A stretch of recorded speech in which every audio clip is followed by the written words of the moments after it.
Bismillahirrahmanirrahim. Assalamu alaikum wa rahmatullahi ta'ala barakatuh. Alhamdulillah, all praise to Allah. Today we are going to continue with our program on being achievers in life.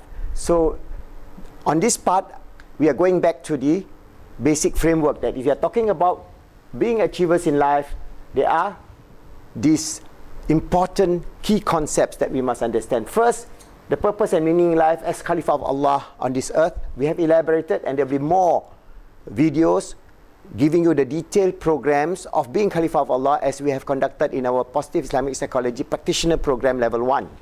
Alright. Then when we have understood this over the last 8-9 videos, now I'm going to explain to you the key concept of being present in life. So this is a very important concept, because once you know your meaning and purpose in life, you have to have the presence of life. Alright. And then the other concept of implementing positive Islamic psychology, of having physical energy and wellness, keeping yourself healthy, of having a productive and good life, and having interpersonal skill of persuasion for us to become total success as achievers in life. Alright, so today I'm going to talk about this concept of presence, inshallah. I'll explain the beautiful concepts from the Quran. Allah tells us that we have to live with fullness of presence. And what does it mean? It's so beautiful. If you understand this, inshallah, you'll be motivated to have a full life based on the values of Islam. So today I'm going to tell you about the concepts of presence at SEMP levels. Why? In our Achievers program, we always talk about our hierarchy of needs, from the spiritual level, emotional, mental, then physical. Not the other way around. For example, if we study Maslow hierarchy of needs, we would only be looking at the needs of, this is Maslow, your physical needs, then your social needs, alright, this is your for clothing, shelter, food, your social needs, then your needs for satisfaction, and then your sense of achievement, or what we call it, self-actualization. Alright? This is the hierarchy that we are being taught. But from the Islamic perspective, our way of life is based on, our base of existence is S, spiritual. And then Allah has induced in us the eternal qualities, not only the spiritual qualities, but also the qalb. This is the roh, the qalb, the akal, and the SEMP, the jasad, the physical. So you can see two contrasting viewpoint. This I will explain in another area, because now I'm going to focus only on presence. When we talk about presence, what do you mean? We mean that we are living in the present. We are living in the present. That means living in the now. We are here now. What is the future? We do not know. What is the past? It's already gone. So what is important is our life must be focused on the now, on the presence of what we do. So how to focus on the level of being present now is very important for us to be aware. So we must have the key concept of awareness of our life. So a lot of people going through life without awareness.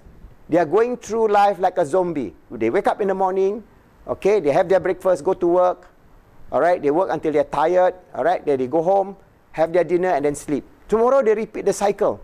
So you have millions and millions of people living like a zombie with no purpose, no meaning, except to wake up, have some food, alright, go to work, drudgery or whatever it is, you just go through the motion, and then until you are exhausted and tired, alright, after a few boosts of caffeine, still not enough, you go home, still tired, then sleep and wake up.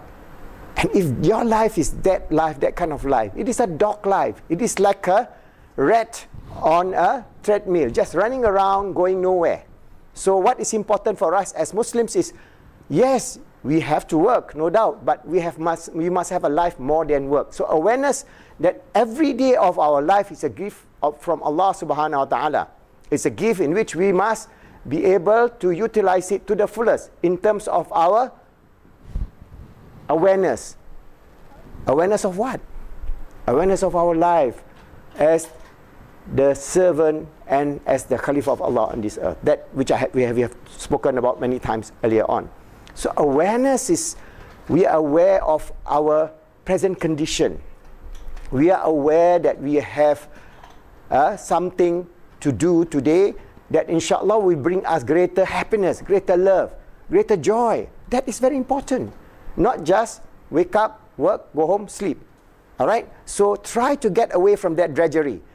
This is very important because especially if we are chasing just the material things in life, all right? You're chasing just a better car, a bigger bungalow, or whatever it is that you're chasing, and you are just doing work without any awareness, you'll finally realize at the end of your life, you have nothing.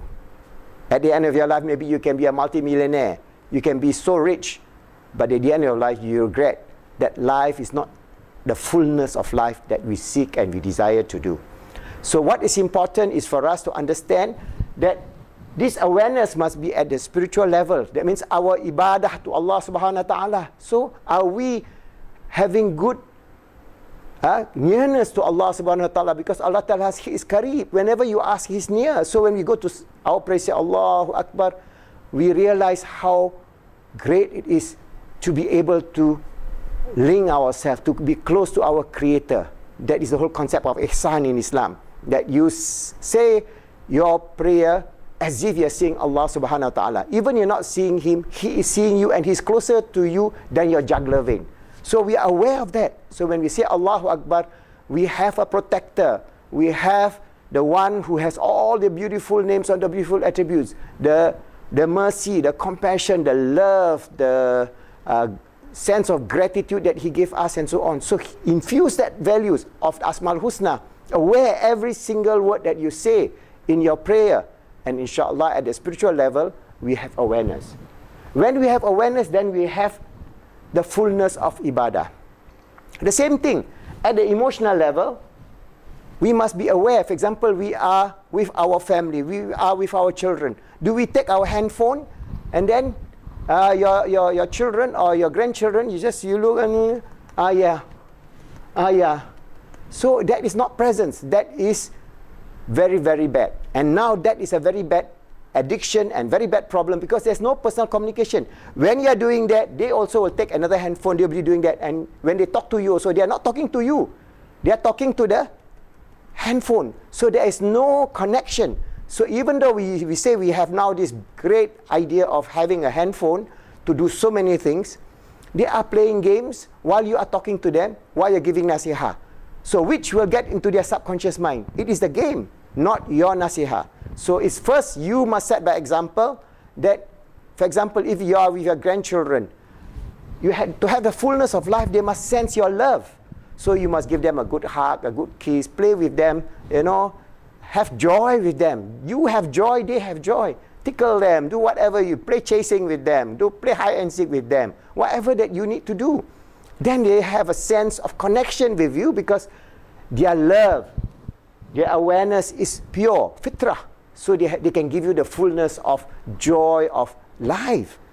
Because the fullness of the emotional connection of human being between you, your wife, your children, your grandchildren, your friends, your families, your community, the ummah must be there. We must have that heart connection. That is al-qalb. Alright? And then the mental awareness is very important. So whatever you do, you to have focus. So every day have focus on something that you want to do and focus it in such a way that you take some small steps. We have explained to you the process of shaping process. We'll go into later into how within positive Islamic psychology, how we're going to do the shaping process to achieve greater awareness in life and greater fullness in life. And then the physical aspect, yes, we have to take care. We cannot just have teh tarik, roti canai, and all those junk food and fast food and expect to have a good life full of energy. How can you live in the presence, living in the present, when you half of your time you are thinking of falling asleep, or you have no energy to move on, you have no energy in life, you have nothing except just to drag your life with drudgery day by day in miserableness and in sadness.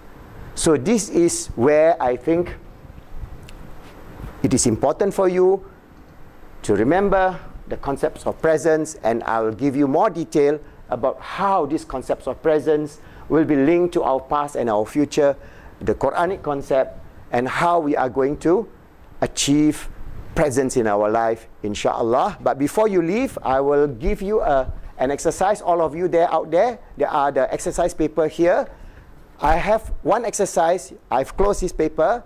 You open the paper, all right, and then you go and write a few sentences of what you see on the paper. And inshallah, I will give you 5 minutes to do it, and then we will then discuss and collect your answers, and then I will then tell you what it's all about. It's about perception. I hope you, when we finish this video, take 5 minutes, and then we will go to the next session, inshallah. Thank you very much.